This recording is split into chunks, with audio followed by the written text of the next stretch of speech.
مولانا اشرف علی تھانوی کا ایک خلیفہ اعظم خواجہ عبدل غنی اب جس مجلس کے اندر بیٹھتے تو لوگوں سے کہتے لوگوں اللہ کے ولیوں کی صحبت میں آ جاؤ، صالحین کی مجلس میں آ جاؤ، نیکوں کے قرب میں آ جاؤ۔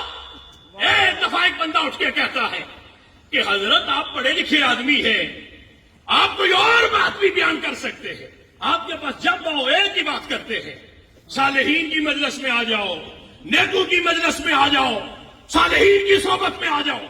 حضرت اس کے علاوہ آپ کے پاس اور کوئی بات نہیں جو بیان کرے؟ آپ جلال کے اندر آئے اور آپ نے کہا کہ اچھا تو اس طرح کر، تو صحابی بن جا۔ یہ میری بات غور سے سنیں، آپ نے فرمایا تو اس طرح کر کہ صحابی بن جا۔ اس نے کہا حضور میں صحابی بن کیسے سکتا ہوں؟ صحابی بننے کے لیے کریم آقا کی مجلس کا ہونا ضروری ہے۔ زمانہ ختم ہو گیا، اب صحابی کوئی نہیں بن سکتا۔ آپ نے فرمایا اگر صحابی نہیں بن سکتا تو پھر تابعی بن جا۔ کہا حضرت وہ کیسے بنو؟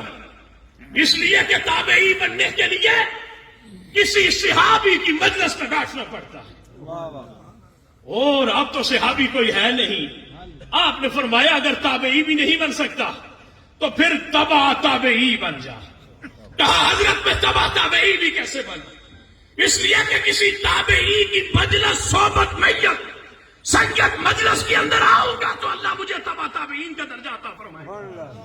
آپ نے پھر فرمایا کہ پھر اللہ کا ولی بن جا۔